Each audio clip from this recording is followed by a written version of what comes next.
All right, I think we'll get started. Oh, and as people come in, they can join. Byron, I lost your screen, but that's okay if it's just for introductions. Hi, everyone. My name is Bradley. I'm the Education Program Manager at New Ventures BC. Want to welcome you all to the first in our IP speaker series. We have Julian and Byron here as well. I'll just give some opening remarks, and then I'll leave you in their very capable hands. So first of all, just wanted to share that New Ventures BC is situated on the traditional, ancestral, unceded territory of the Coast Salish peoples, including the territories of the Musqueam, Squamish, and Tsleil-Waututh nations. We're privileged to work and play on these lands and happy to have all of you today. To give brief introductions on Byron and Julian, I'll let themselves introduce themselves as well, but I do want to share their laurels a little bit. So first of all, we have Byron. He's an engineer and a lawyer. He's practiced at one of the leading IP boutiques in Canada, helping startups and multinationals protect their technological assets. As a startup founder, he's a patented inventor who has drafted and prosecuted his company's own patent applications. And as a venture capitalist and board member, he works with companies to develop IP strategies and focus their resources on key assets that matter to the business, to investors, and to potential acquirers as well. We also have Julian. So Julian is VP Legal at Clarius Mobile Health, a medical device scale-up on a mission to enhance patient care anywhere with portable medical imaging. Julian joined Clarius as an early employee prior to its initial product launch and has been a member of its executive team as it grew from pre-revenue to over 30 million revenue annually. He is a licensed lawyer, a patent agent, and a trademark agent who spearheaded IP strategy at Clarius. So today we'll be talking about intellectual property, IP hygiene, and how to integrate IP into your startup journey. From here, I'll hand it over to Byron. Byron, take it away. Great. Thanks, Bradley. And thank you, everyone, for joining us for the first of what we hope to be many IP speaker series webinars. This series is meant to supplement the programming that is already part of Stream 1 and Stream 2 of the Accelerate IP curriculum by focusing on practical topics or strategies that may not make it into your initial IP 101 discussions. As Bradley mentioned, my name is Byron Thom. I'm a tech founder and tech investor based here in Vancouver, and I've been part of the tech community for over 20 years.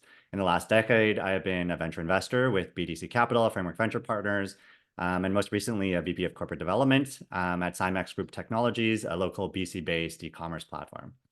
I also happen to be an IP lawyer, as mentioned, and I have advised dozens of companies on IP best practices, particularly from a resource allocation perspective when acting as a board member, and in an investor perspective in most other cases.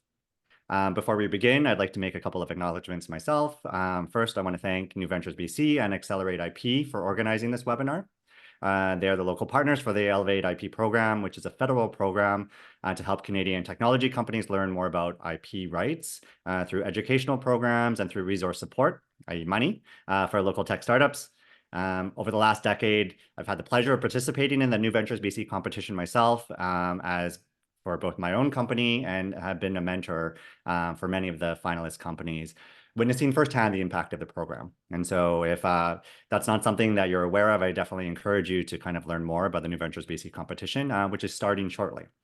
I've also been fortunate to help with the Accelerate IP program on the strategy side, and I'm excited to see how it is already helping many of the different companies who have accessed its both educational components and resource components.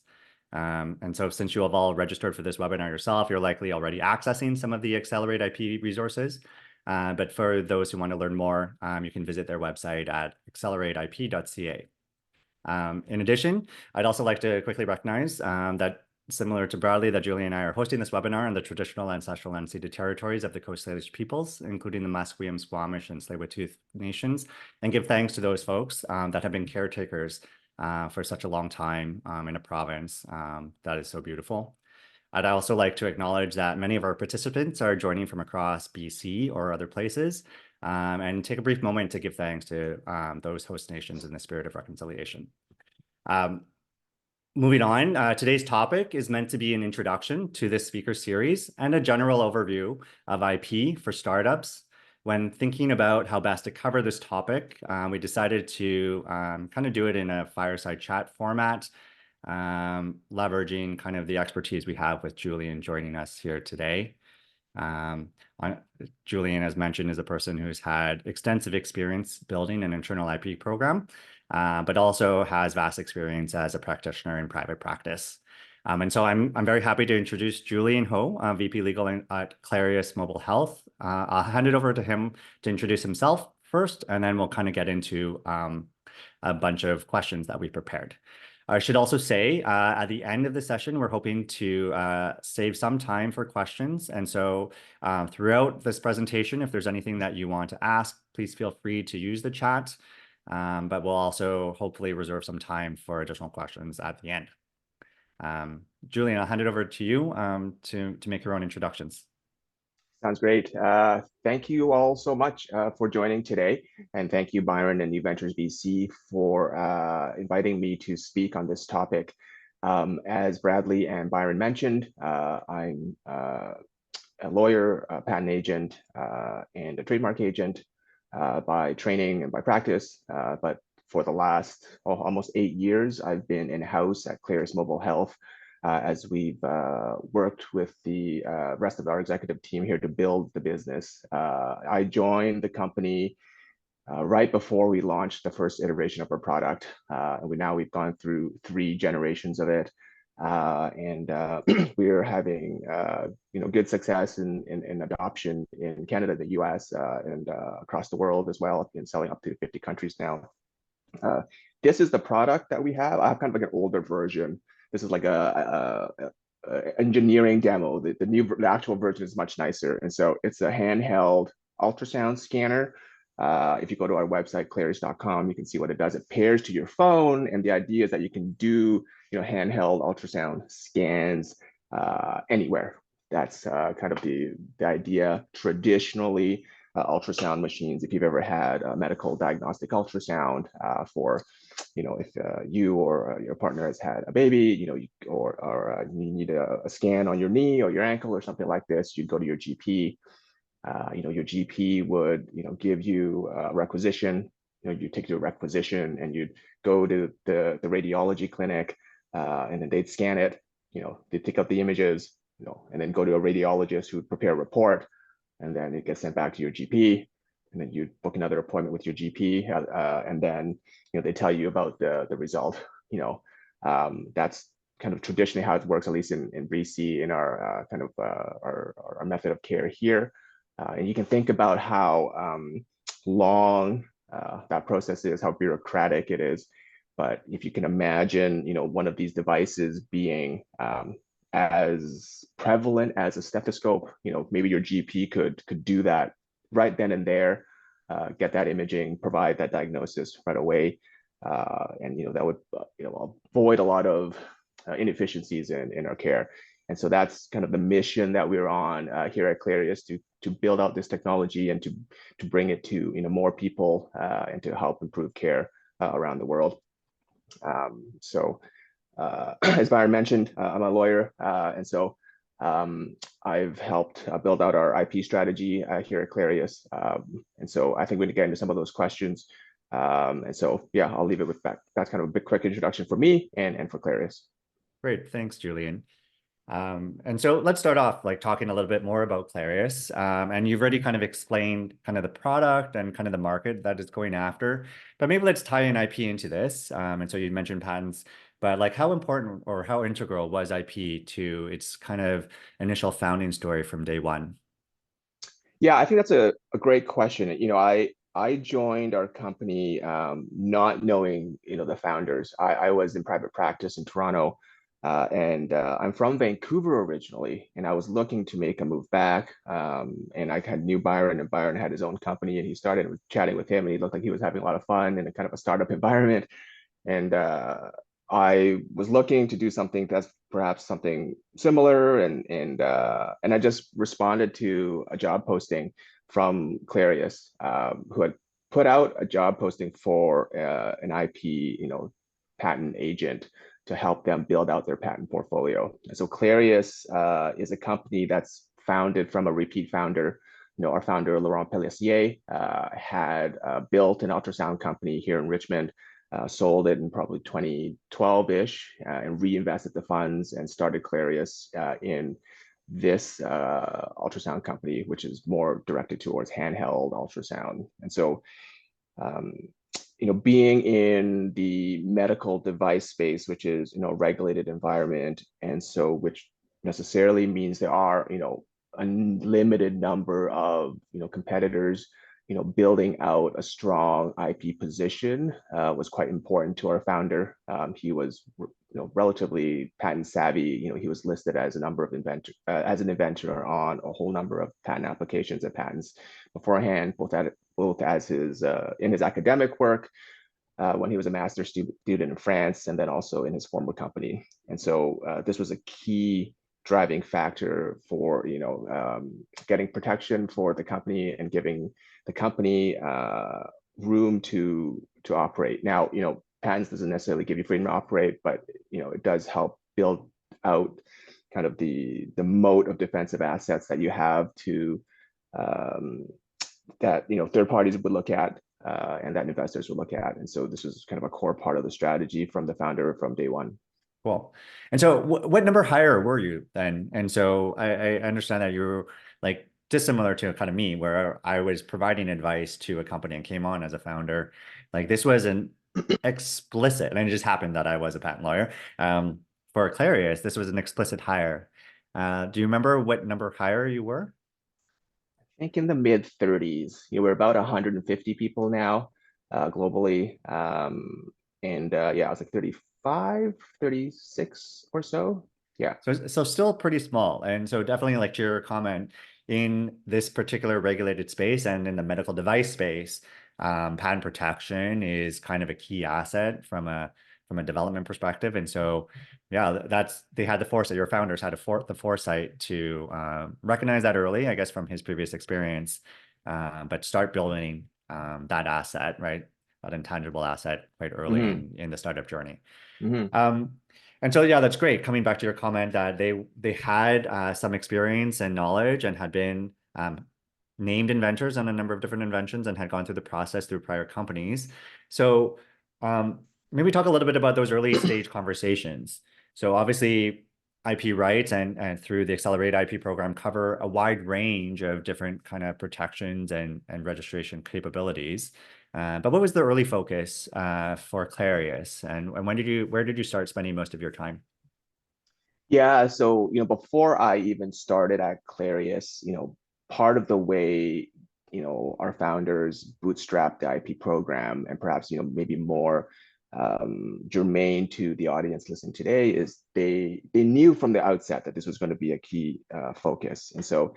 But they may not have had enough financial resources to bring someone in-house, like me, on board yet, until they were ready to, at least had some sense of traction in the marketplace. And so they were in stealth mode.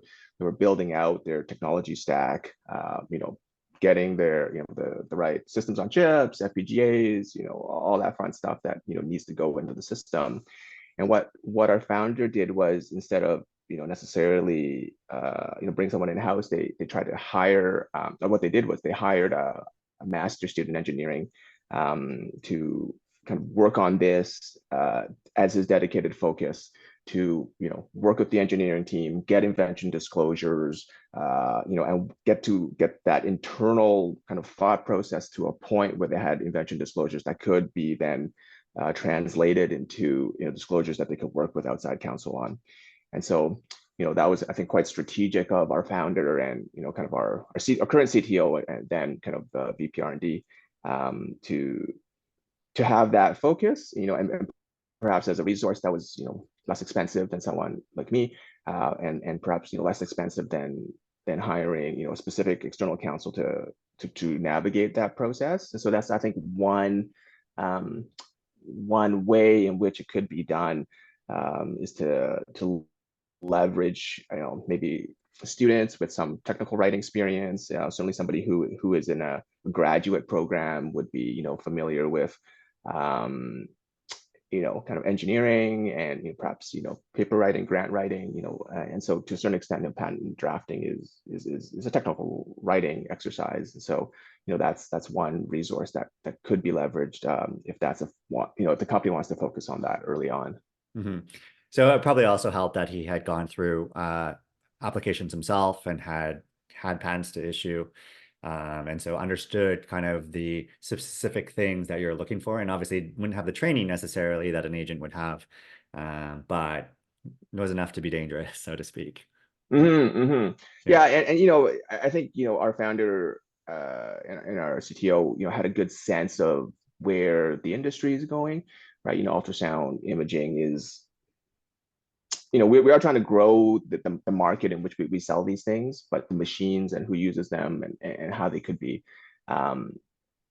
purchased and used, they already had a bit of that sense from their prior company experience. And so, they were able to obviously navigate the product in a way and create it so that it served these new market needs, but also kind of draft patent applications and direct invention disclosures towards these same needs. And so I think that they had that insight, and they were fortunate to have that in terms of building out our patent portfolio. Yeah. It also sounds like because they had so much market knowledge, they understood where the gaps were. And so were able to draft as broadly as they could. And so maybe just talk about the importance of what were some of the initial patent applications geared towards, and what did that help Clarius achieve? Yeah, kind of the very first application I was drafted was around our beamformer architecture, which enables us to have incredibly good image quality for a device of our size. And that's been kind of our call card in the marketplace. There are competitors who sell similar type devices, but their image quality is typically much poorer. It's because of our now patented beamformer architecture that allows us to get more lines of resolution on a smaller power footprint that allows us to get that type of image quality, and that's what we focused on protecting early on.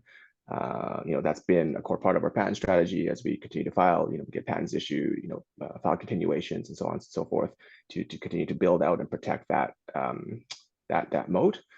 That broad foundational technology moat. That's kind of the foundational piece that they were trying to protect. Also, the wireless connectivity.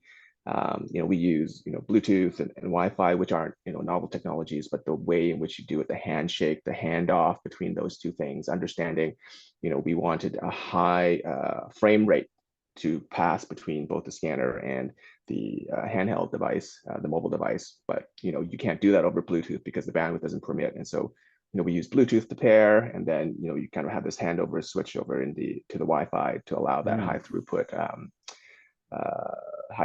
frame rate. And so recognizing those are some of the challenges that we had, and then those are some of the key differentiating factors that the product was going to have, and the focusing the early patent applications on those.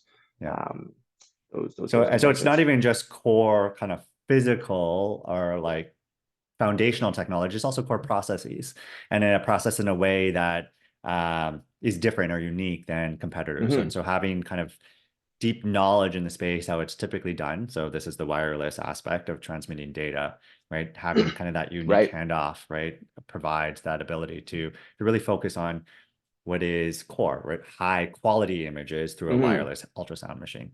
Cool. Okay, and so maybe kind of switching now that you're a little bit more established, right? You mentioned you're now at $30 million in revenue, which is amazing. So it's definitely a BC and a Canadian success story. So first off, congratulations. What are some of the kind of more nearer term discussions? You have these foundational applications that have issued. You're obviously still filing, I'm assuming. And so maybe talk about where you go next, right? And what are the discussions like about continuing the filing practice? You mentioned kind of continuations and divisionals on the kind of foundational aspects, but are you still submitting new families? Yeah, I think it's a great question. It's not like a clear, you go from foundational to current, right? Like it's always kind of a bit of a blurry line as you move across it.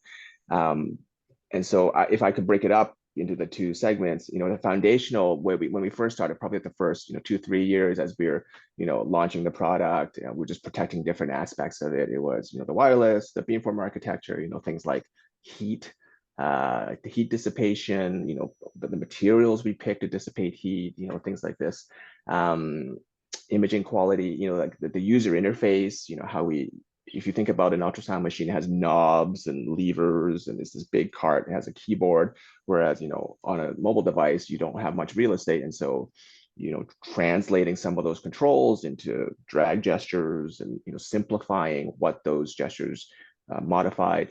That was a lot of the focus at the outset in terms of where we were trying to focus our patenting activity. But as we've grown the business, and as our commercial operations have matured, what we're learning is that our products are well suited to serve particular medical specialties. And so, one of the taglines that we've adopted is we've specialized because you do. And so, our company creates a portfolio of 10 different types of scanners. And so, ultrasound machines traditionally have different transducers. Some are round, some have a smaller footprint. Some are higher frequency, which is better for more superficial imaging. Some are lower frequency, better for deeper imaging. And so we've designed and manufactured, a portfolio of different types of these scanners that serve different clinicians. And so our patent activity has followed suit in terms of tracking along with these different specialized needs of customers. And so, an example of which is, more and more, of course, we know that, and the other side of it is that the technologies continue to advance. And so, less, at the early days, you're more focused on, kind of user interface and hardware. But now, there's a lot of advancement in our team in terms of developing AI technologies for, automated image recognition, helping, clinicians identify, some of these anatomy that is in the grayscale image automatically. And so kind of those two things move together to help us focus on kind of our go-to-market strategy, focus our patenting activity in terms of our go-to-market strategy. And so that's, filing patent applications for, an AI algorithm that will automatically detect, the patellar tendon or a certain type of fascia, right? And so that's where our more current dialogue is in terms of the patent activity. What are the needs in the specific clinical specialties, and what are our kind of R&D and our development teams working on to address those needs, and then to the extent there's room to patent and protect innovative features that will distinguish us in the marketplace, continuing to build moats there to prevent third parties from kind of coming into our space there. Cool.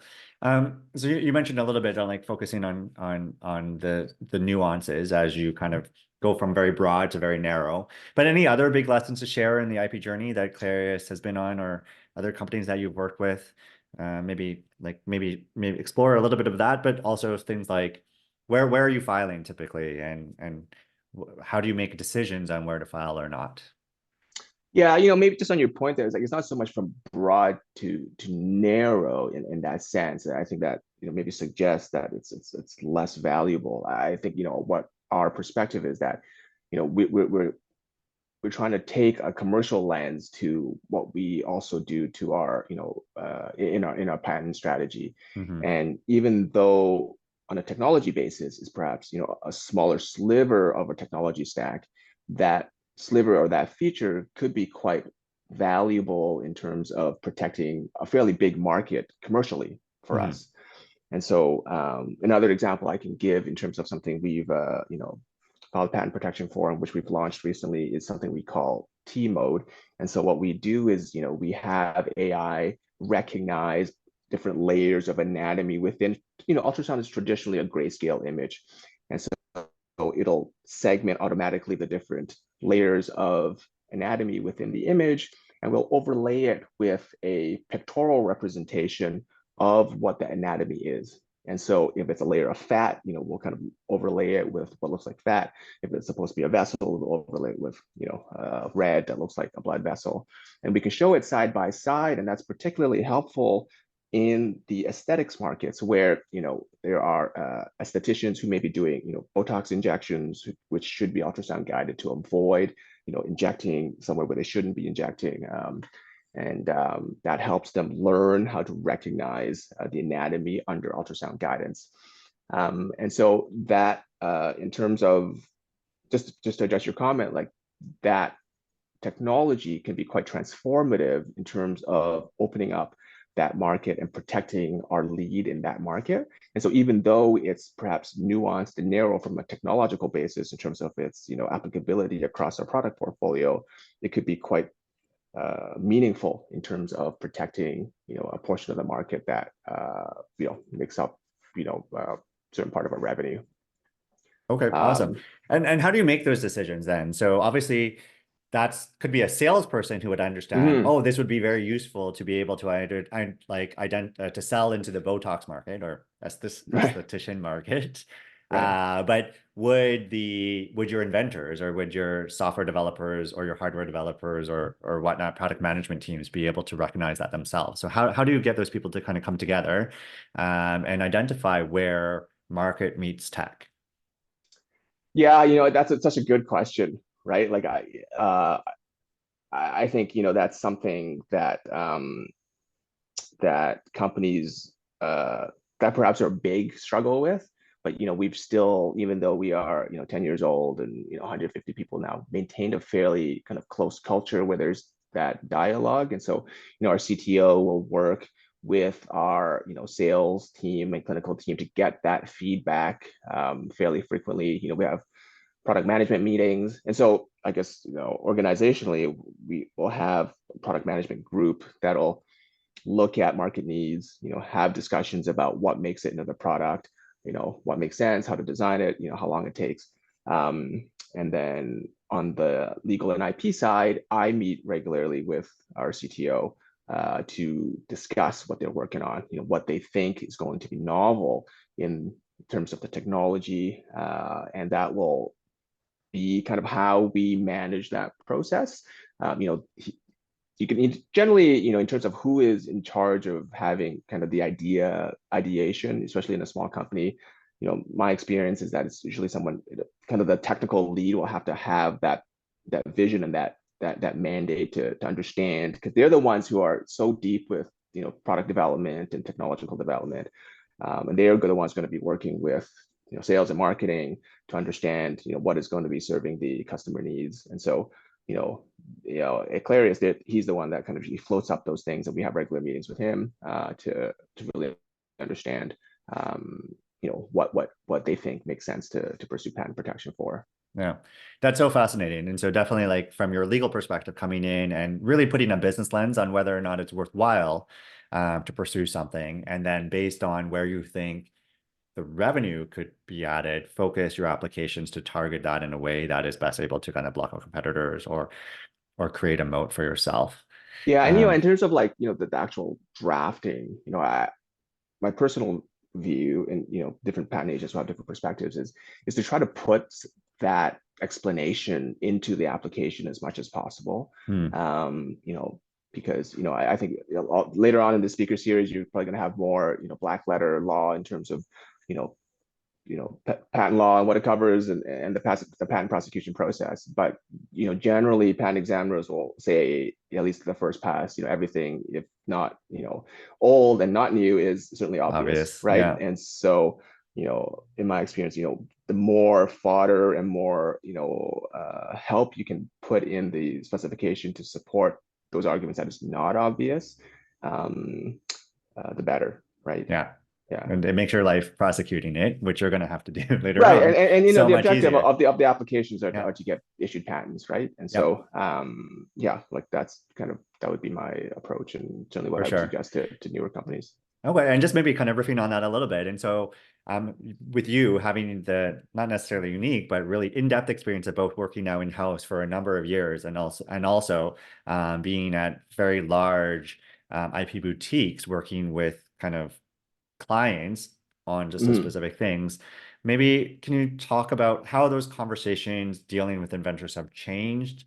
What's the difference in focus or in conversations that you've recognized? And I realize this is really meant from the inventor side or from the startup side, but fascinatingly, from a lawyer side, coming in house, how have the conversations changed, or have they not, when you're drafting and building out a portfolio in house?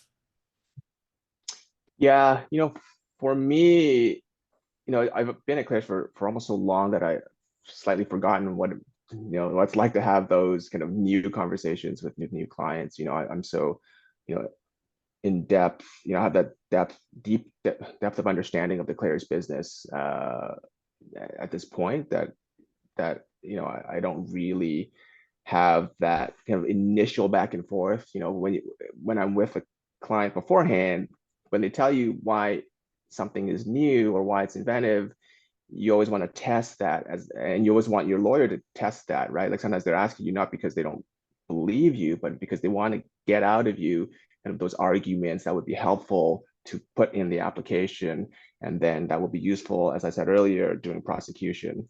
And so, you of course you'll do the traditional process where you have a dimension disclosure and you do a search and you review the search results, and then you draft the application. Should be done.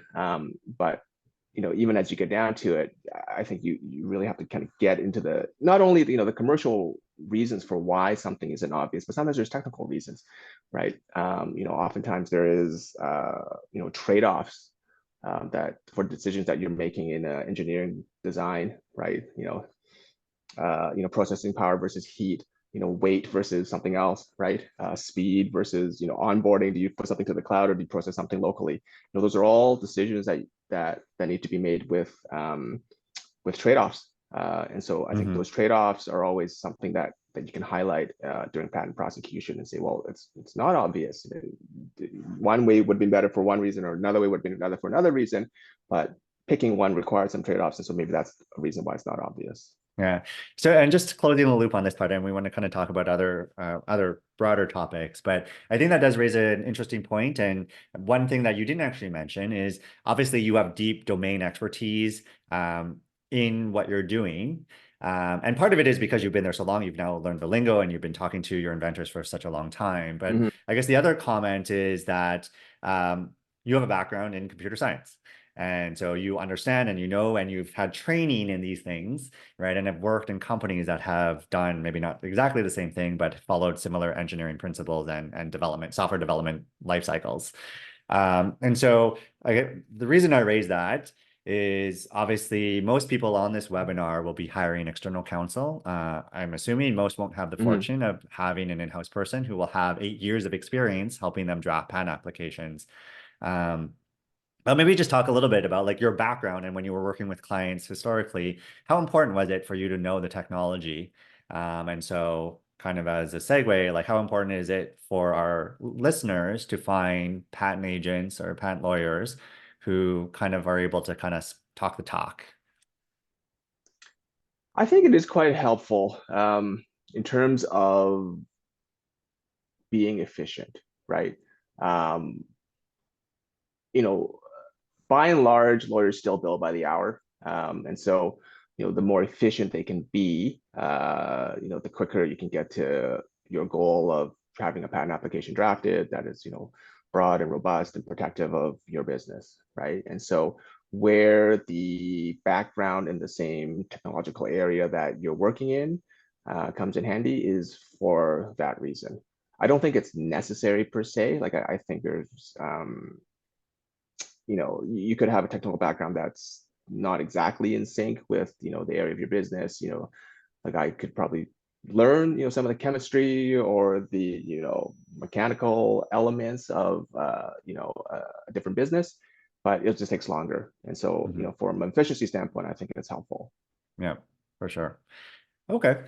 Moving on, let's talk about broader IP in general. We focused a lot on patents, the patent process, and really the type of IP that's kind of was the focus, at least early on in your time with Clarius.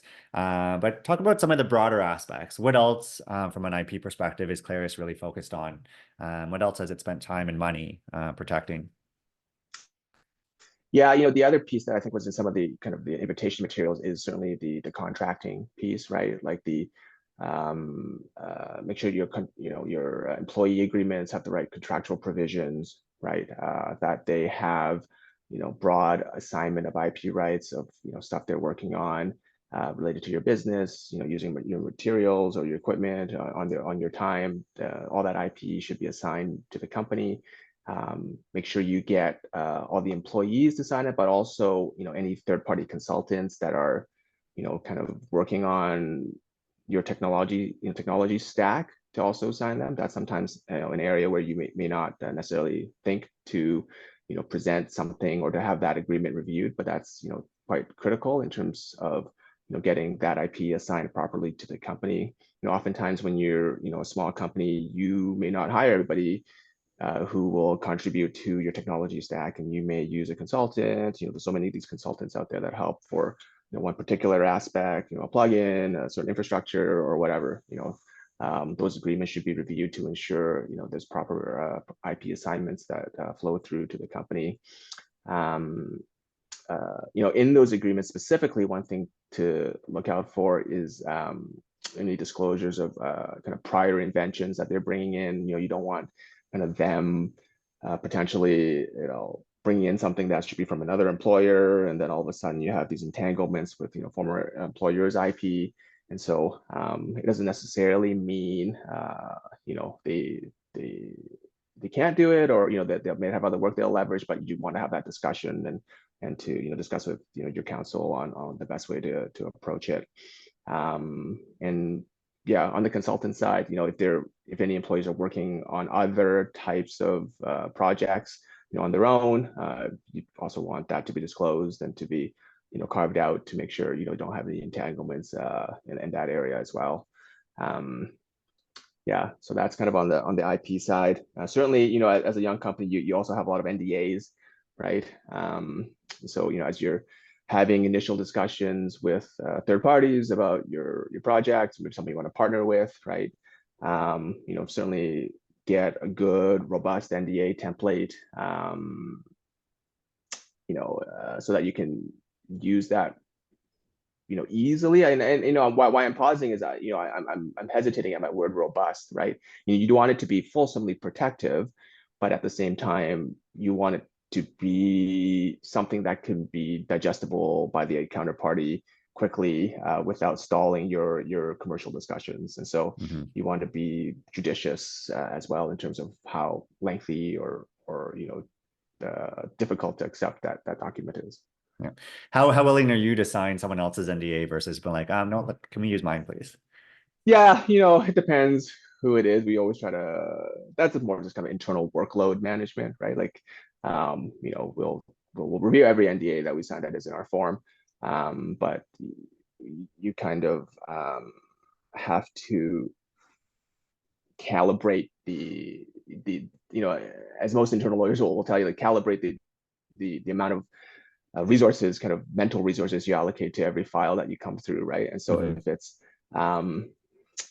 if it's a potential partnership with somebody who could use your IP, or then you'd be a little bit more thorough and concerned about certain topics. If it's somebody small, where there isn't a lot of IP of your own being disclosed, then maybe you can use their form without necessarily as much oversight. So it kind of depends on what we expect to be disclosed, either we to the other counterparty or we receive from the counterparty, and the nature of the relationship. Cool. And maybe finally, just on this topic, any other types or of IP that you kind of want to mention? We've obviously covered contracting and assignment and ownership. We've talked about patents. What about trademarks or trade secrets, copyrights, anything else worth mentioning? Yeah, I mean, I think all that stuff is important in terms of protection, trade secrets, in terms of what you decide to patent and what you decide to keep as a trade secret, your source code, etc. I think another area worth mentioning is trademarks. Certainly, you should file, you should do a trademark clearance search before you pick a company name, and before you, pick a name for a product that you go into the marketplace with. But what I think there is some room to be creative from an IP protection standpoint is to find slogans and suggestive marks that could be that could create a moat for you. And what I it's probably best I explain, with an example. What we have as trademarks at Clarius is we have a trademark called Ultrasound Anywhere, right? And we use that on our website. We use that on banners in booths at trade shows, right? And so these slogans sometimes can be quite helpful in not only from conveying to third parties what your company is about, but also building a moat against third party competitors who might want to be suggestive of a similar idea, right? And so we have Ultrasound Anywhere. We also have a registered trademark called My New Stethoscope. And so this is something we use in different places, but it's suggestive of our handheld ultrasound being kind of the replacement for this ubiquitous product in the GP's office, the primary care office, that almost all, not only clinical practitioners are aware of, but also patients. And so having some ability to build a brand and having some trademark protection around that is could be quite valuable in terms of representing where you see the market going. Cool. And so you talk about, obviously, all of these things require investment. Like the price of filing a patent application versus prosecuting, getting to issuance is different than for a trademark. How do you think about it as particularly at the earliest stages, think about allocating resources, right? Obviously, hiring external lawyers is very expensive. Hiring an internal lawyer, not that much cheaper. And so how does Clarius, or how would you kind of recommend any startup company best allocate? Yeah, it's challenging. It's certainly something that every startup needs to think about, at least at some level, right? And perhaps, Byron, you can speak a little bit about how investors look at it at different stages of where the company is in its growth. But I think it makes sense to kind of circling back to what we were saying earlier, to try to find what that foundational technology piece is in terms of a core patent filing. Focus some resources in terms of internal mind share, in terms of thinking about what that is, what that is from a technology standpoint, what that is from a commercial standpoint, and then investing that time with external counsel so that they fully understand what that is also, so that they can draft something that is defensible and valuable to the company. And kind of once you have those 1, 2, 3 kind of core pieces, you can kind of then maybe shift gears a little bit into more the commercial realm and see if you can validate what that is, right? Because you're always going to be operating with limited information when you're small, right? You've done some market research, you think there's some potential there, and you've filed something around that, and then you're going to have to go and validate it, and it may or may not turn out the way it is. And certainly we've filed our share of patent applications around things that at some point we thought was going to be the next great thing, and we built a prototype and tried to launch it, and maybe the market adoption wasn't quite where we expected it to be. And so then you kind of, as you grow, you make those decisions about where you want to prune, where you want to focus, but you still want to always continue to have that forward-looking view. And it's challenging. I think you have, in terms of going back to your question about how much resources you focus on it, it's you have to focus some attention to it, but I don't know if there's a dollar amount that I would say, but yeah. Or maybe like let's provide some guidelines in terms of like geographically, like foundational patents. Where do you think you're going to file? How broadly are you going to file? Are you going PCT or just kind of 3 jurisdictions? And obviously it's all nuanced, but maybe provide some of the nuanced considerations versus these ones that are more market or more niche dependent. Yeah, what we've done at Clarius is we've focused our filings primarily in the US, our patent filings, in part because I'm a US registered patent agent, and we can do that directly.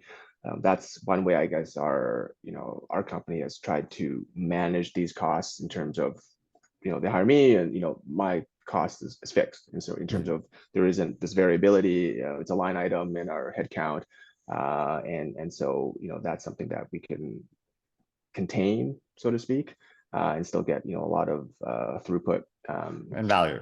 Like huge and value. value, yeah, without kind of, and so if you work with external counsel, there's a lot of variability in that, right? And so there's ways to try to negotiate fees with your external counsel if you can, fix fees, things like this if it's possible, right? So yeah, like jurisdictionally, we focus in the U.S. We'll file PCTs and foreign applications in certain cases, depending on where we perceive the value of the technology to be.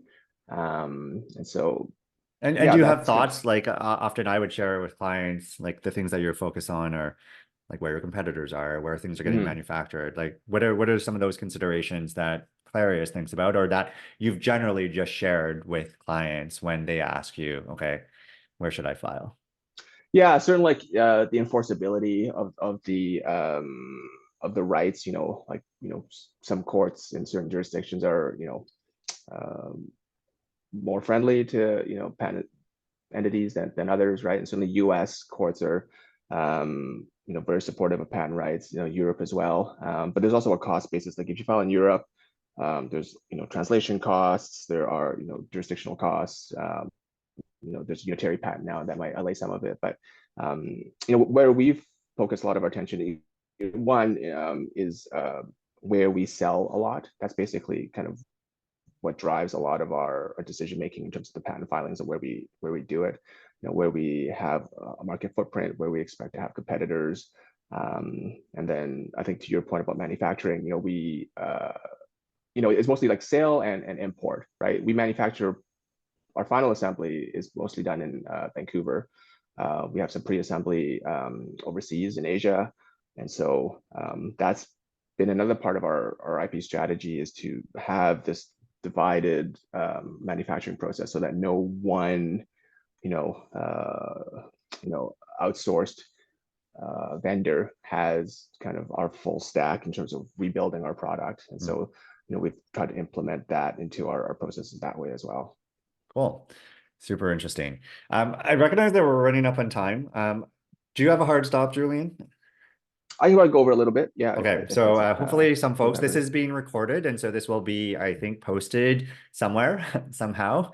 And so people who do have some time, I'll just tell you now that we're likely to go over a few minutes because we are in deep discussion on a number of these different topics. And so I want to give Julian kind of the space to be able to provide fully formed answers, because obviously not everyone will have access to someone who has such deep expertise in these particular subject matters. All right, so moving over to kind of systems, people, and services, like it's all well and good to talk about, hey, what are you actually able to accomplish? How do we actually go about and do some of these things? And so like maybe if you can explore or elaborate on some of the core processes or the core systems that you've been able to leverage to allow you to do all these wonderful things with IP. I don't think it has to be a very complicated process per se, right? Like process wise, what we do internally, we just have a regular check-in meeting with the development teams to see what they're working on, what bubbles up to them from their view as being patentable subject matter, and then we'll have a patent committee internally discuss that and decide whether that's worthwhile for something as something for us to pursue. And who gets to decide if it gets to the patent committee? Usually our kind of head of R&D, he'll manage the different technology teams that we have. We have hardware, we have software, we have a cloud team, we have a data science team, and so that's kind of where it'll bubble up to him, and he'll be the one that be like, okay, well, this thing makes sense, this thing doesn't make sense. That's where we were kind of maybe as a small company, and as the company's grown, what we've tried to do is to have more regular meetings with the different department heads to see what they're working on, just so that we aren't missing anything in the gaps. We also have a more formal invention disclosure process where inventors can fill out a form and submit it to us, and we can review things that come through the channel that way as well. but we, and some companies will create financial incentives for submission of these invention disclosure forms. And, if they get selected, they will, get provided financial incentive for an application being filed, and perhaps another, financial incentive if the, patent application proceeds to issuance. So that's another way it can be done. We haven't adopted that at Clarius as of yet. At least maybe we will as we continue to grow, and as the workforce continues to get bigger.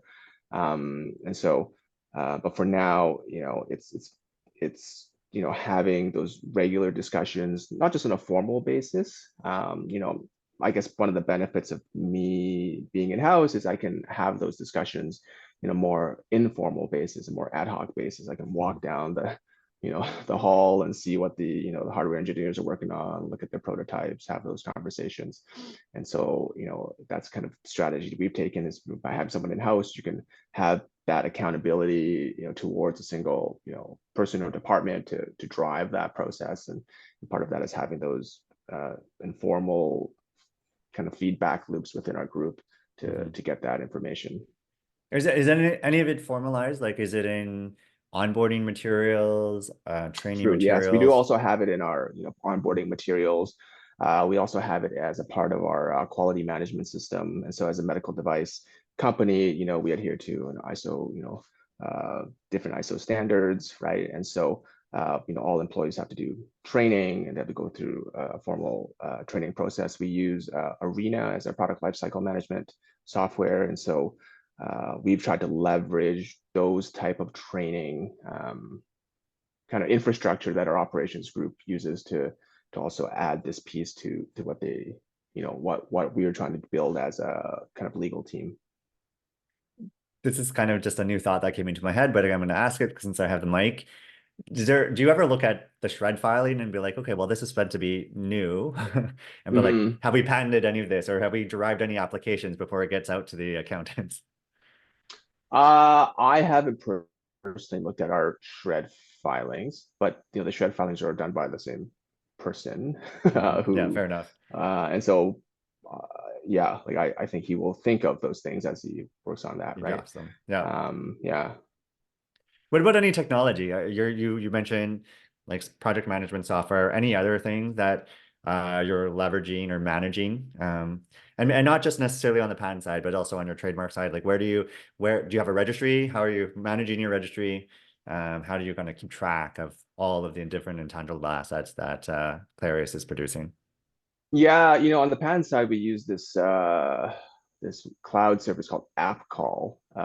We manage a lot of the patent prosecution in-house, and so the service works quite well for us. It's not too expensive. It's like $200 a month or something like this, and it talks to our USPTO account. It pulls data. It gets notified when we get an office action. It triggers due dates, and so that's kind of where we manage a lot of our kind of registered assets, or registered trademarks, or registered patents. Got it. Maybe just quickly, I'm going to interject. Just quickly explain or emphasize the importance of due dates in the patent world.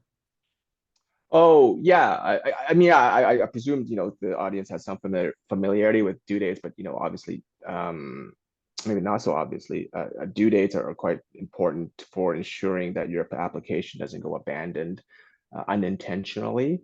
And so, patent rights are statutory rights that do not arise as a right. And so you have to apply for them and fulfill kind of the specific, requirements of the law to get those rights. And so one of those requirements is to respond in a very timely manner to, any office actions and examination reports that the various IP offices put out to you.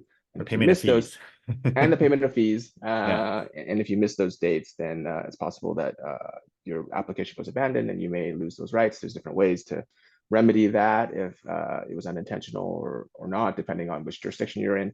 But it's very important to track due dates in the patent prosecution world. Yeah, very, very important.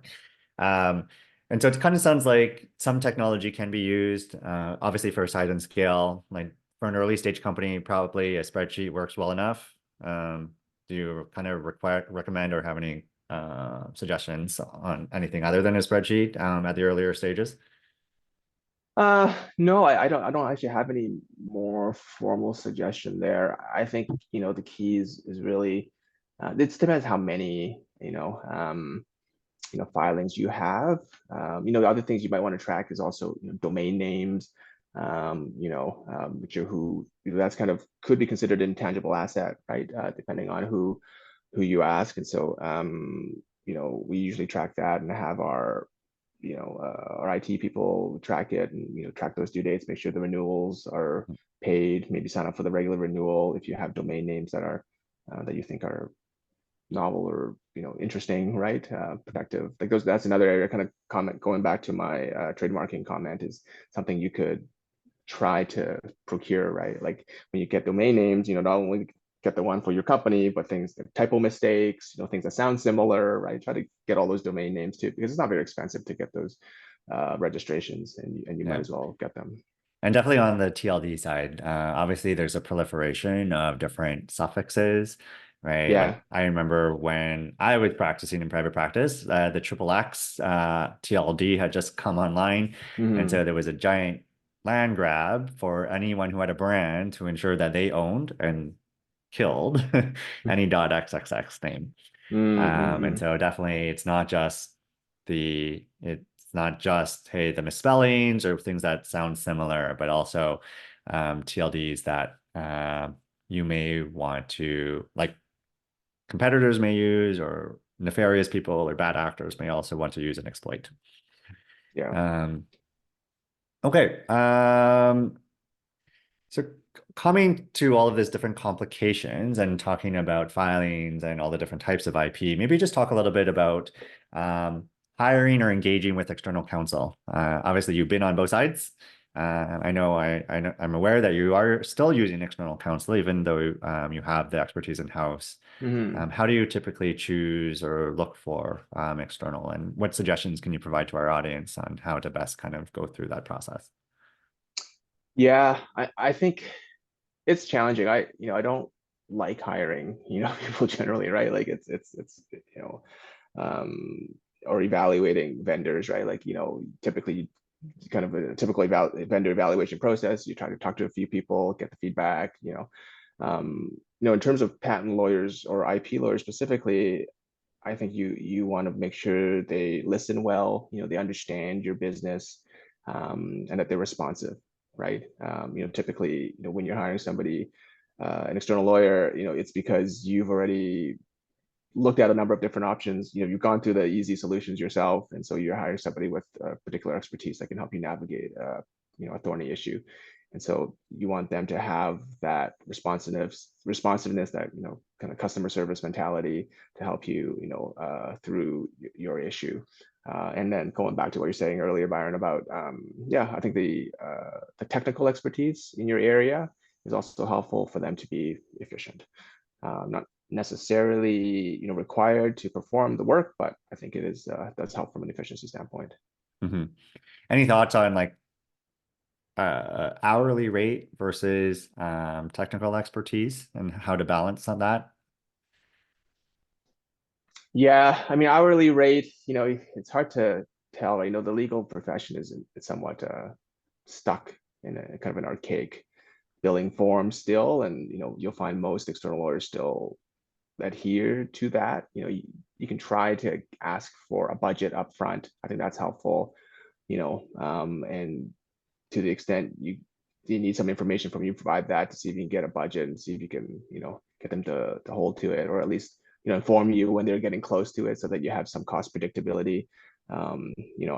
Lawyers, yeah, like I said, still kind of stuck in this billable hour framework, and don't like necessarily to provide cost predictability, but that's how all other parts of your expense profile works. And lawyers should hopefully try to adhere to it as much as possible as well, from a customer service perspective. Okay, great. So once again, I'm just saying, I'm recognizing that we are over time, but Julian has graciously commented that he has a few more minutes, and so we're gonna try and ram through the last of our questions. If anyone does have any questions that have arisen or they want to ensure that we eventually get to, we may not have time today, but please do put it in the chat, and it may be the basis of a follow-on session, or we may just be able to put some resources out on the Accelerate IP website to be able to ensure that your question gets answered. So we've kind of framed overall IP, we framed some of the process and the technologies that you can use. Like kind of in my world, right? You want to make sure a strategy doesn't kind of just sit on the shelf. And so how do we get people on board with this type of process and policies that you have in place? Obviously, at Clarius, it seems like there's a culture of IP, right, and IP protection, right? It seems built into both your onboarding and kind of your daily conversations or quarterly conversations that you're having with your different technical leaders. But was it always that way, right? And maybe what are some of the early first steps that you can share with our audience on how they can encourage their peoples, right? Either their co-founders, who maybe they're technical co-founders, or like developers or contractors, to think about IP and ensure that you're following all of this great stuff that you've been talking about. Yeah, as a leader, I always try to help, people that I work with, understand the why, right? And then I think if you can articulate the why for these different members, it's more likely they will be forthcoming with, kind of invention disclosures and, adherence to, different policies and processes that, you've outlined as an organization for, IP protection. And so, it may be, and depending on kind of the nature of your industry, there may be some internal resistance to IP, like some software developers will have, a cultural perspective that, free is good and, pens aren't worthwhile anyways. And so is, kind of up to you as the management team and the executive team to communicate and educate, your personnel and your staff so that they understand why this is an important issue for the company in terms of protecting its assets and its value, right? And so I think one of the things maybe you haven't had a chance to touch on yet, Byron, is how investors view IP, why it's important for them to see that the company's thought about this area in a way that is cohesive and in line with its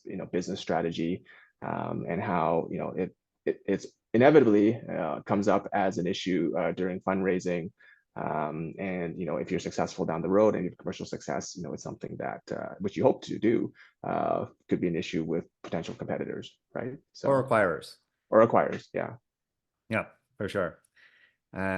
Okay, great. And maybe so let's segue into some of those specific topic areas, and I'm happy to come back to that comment or that line of questioning around valuation and investor related interest. But just have like a number of topics that just want to get short thoughts on, right? So open source licenses, like obviously in software, it's everywhere. What are your thoughts on that, and how do you deal with it from an IP perspective? Yeah, certainly, GPLv3, any of the kind of copyleft licenses that require you to disclose your source code are problematic, but there are a whole wide swath of fairly commercially friendly open source licenses that permit commercial use, and generally the requirement is to disclose kind of the license text in the application. And so, you just need to have your dev team have a process to track that. Fortunately at Clarius, we again, as part of the medical device standard, you have to track something that's called a software of unknown provenance. And so that's where our director of software tracks it. It's kind of, where did this code come from? If you don't know where it came from, you kind of have to track it. And he kind of tracks as part of that process in our medical device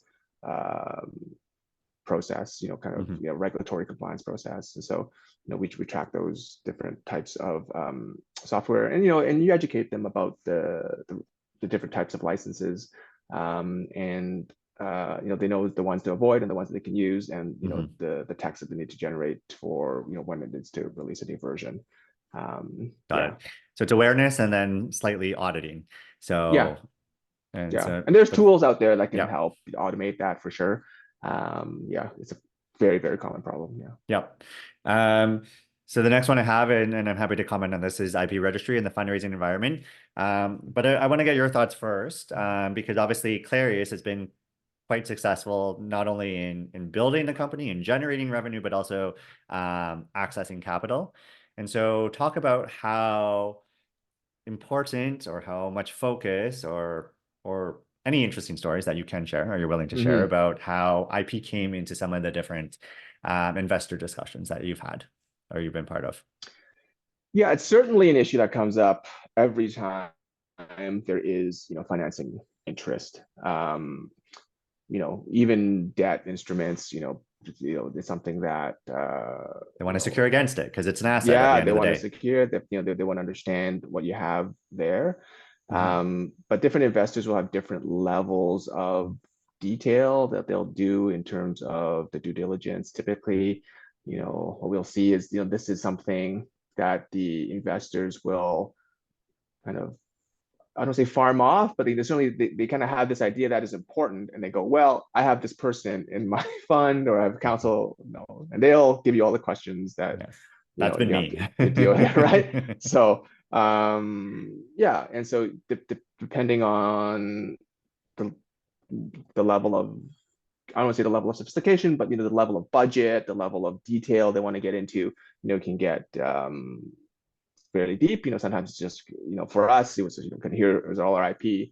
It can go much deeper, of course. You can go like, well, you can analyze the claims, you can look at competitors, you can look at, all sorts of things, right? And so, But at the minimum, when you do a financing, you're adding it to the disclosure statements. Hey, here's yes, all the IP we own. Here's all the domain names, all the trademarks, all the patent yeah, applications, everything you've ever filed anywhere. yeah, And so first and foremost, you need to track it. And then I guess the comment yes, on my side is it's very domain specific. And so I know there are companies across a wide range of technologies that are kind of listening to this call and that are applying to work with Accelerate IP. And so like the very common ones that I would say, right, should have a patent strategy, or I would expect a patent strategy, or a potential investor is going to be asking for their patent strategy, are things around like biotechnology, biomedical devices, right? Anything hardware related where it is relatively easier to draft and kind of identify from like gaps from a patentability perspective are things that you typically do see investors and acquirers spend more time on. Within software itself, there's been obviously a big debate on what is patentable and what is not patentable, where as an investor, you still see a lot of interest in IP or areas of AI and encryption / like communication type of technology. And so things that are very hard sciencey, which is weird because AI is by definition an abstract theory, but are more kind of deep techish, have a higher likelihood of being patentable and interesting to potential investors. And then I would say on the acquirer side, like often what they are acquiring are assets. And so for many companies, the asset may be the goodwill and the revenue, right? Revenue is an asset. But for technology companies that are buying capabilities, it's the IP itself. So it's the source code. And so having full ownership over the source code is key, but can also be juiced with patents, trademarks, and all the other good stuff, right? I remember, and this is the story back from my private practice days, and Julian and I were both, unfortunately, part of a team that reviewed, right, hundreds or thousands of patents from Nortel networks. And this was obviously a Canadian darling. At one time was the biggest company in Canada that for a number of different reasons went bankrupt. But the IP, the patent portfolio itself, got sold for, I think, $4.6 billion. Canadian, US, maybe US, so a gazillion dollars in Canadian dollars, by a consortium of like the leading tech companies.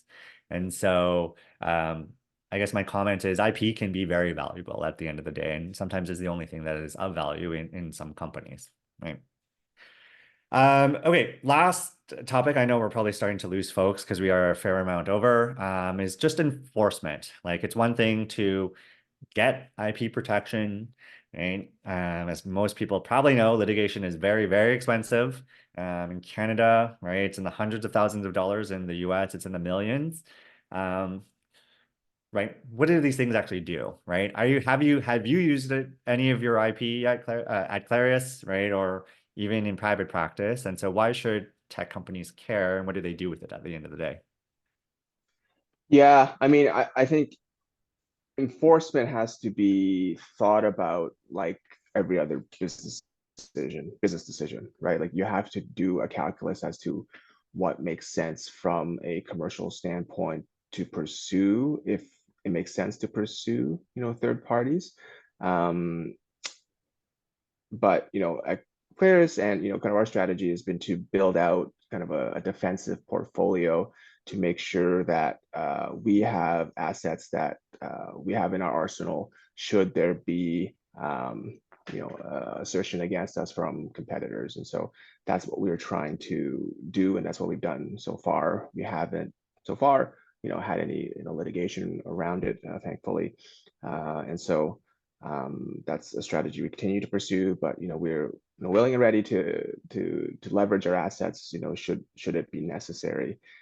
Part of the kind of commercial calculus that I would say that the executive team and perhaps with the board would need to think about before going down a path of litigation is really kind of think about the cost benefit, right? Like if you are winning in the marketplace, if getting feedback from your salespeople that this is or isn't an issue. If it is an issue, then you may have to start thinking about having to start a lawsuit. But if it isn't, then maybe it's okay just to compete in the marketplace and not necessarily in the courtrooms. And so that's something that the executive team has to make with guidance from counsel, of course, and in view of the potential strength of your position, and that's all of that analysis needs to go into that. Yeah, that's great advice. And maybe just explore, like, I'm not sure how familiar people are with kind of countersuits, but what do you mean like defensive protection, right? Asserting a patent against another competitor. Yeah, so patent rights are doesn't give you rights to do anything yourself, right? So by definition, they are negative rights. They give you rights to stop others from practicing the invention for which you have issued claims. And so by definition, it doesn't give you any freedom to operate. However, in a world where everybody has kind of patent assets, there's this sense that if one person sues, they may have vulnerability on their own products for you to countersue against. And so, there's this kind of sense of like mutually assured destruction that maybe both parties would rather avoid, right? Business people don't like lawsuits if they can avoid it generally. And so it depends on the industry, it depends on the parties involved, it depends on kind of where the entities entered into the marketplace. Of course, there's different variables that arise, but that's how a portfolio can be defensive. Great, thanks. Since we are so over time, I'm going to give you any last comments that you want to provide before we wrap it up. I do want to thank everyone who is still on this call, and I can't see you, but hopefully there's still a few of you. But Julian, any last words? No, I the last maybe little is a whole other topic, but something to think about is as you build out kind of your terms of use, if you're building software or something like this, getting the right rights to use data is a whole other thing to think about in terms of more and more data is being used to train AI and to be leveraged for those different reasons. And so try to have some foresight into how data that you get can be used is another topic that should factor into your framework in terms of when you build out kind of the contractual framework for your customers. Yeah, for sure. And I think, and as you know, this is definitely a huge area of discussion right now as generative AI is trained on vast quantities of data. And I know at least in like the visual arts field, right? If you're trained on this, but are not necessarily copying, like where does copyright come into play, right? And where are royalties owed or not owed? And so this is definitely something that getting clearances for the types of data sets that you are providing, right? Partnering with, and actually, I guess the counterpart to that is the privacy implications, leveraging and recognizing GDPR and the equivalent in the different jurisdictions to ensure that, right, if you are using AI or other types of application technology on top of data sets, that you have the rights free and clear to be able to do so with consent. Yeah, that is great comment as well. But to your comment, a whole other separate webinar. Okay, so just to wrap up, I would like to thank everyone for joining us today. And I especially want to thank Julian, our guest speaker, for his insights and stories. I think I can say that everyone has appreciated your particular insight and obviously the depth of your experience in this area as both a practitioner and in-house. And so I know I've learned lots myself. We didn't talk about this, but if anyone wants to get a hold of you or follow you on social, where should they look? I'm on LinkedIn. You can find me, Clarius. Okay. The Clarius website, yeah. And for everyone else, please check your emails to get the latest updates on the next IP speaker series. If you aren't yet receiving those emails, you can sign up for the Accelerate IP newsletter on the website, accelerateip.ca. Finally, if you have any feedback on this format or suggestions for future topics of webinars, please email accelerateip@newventures.com. Thanks again, everyone, for sticking with us as we've kind of gone over. I wish everyone a great afternoon and a great week. Everybody. Bye.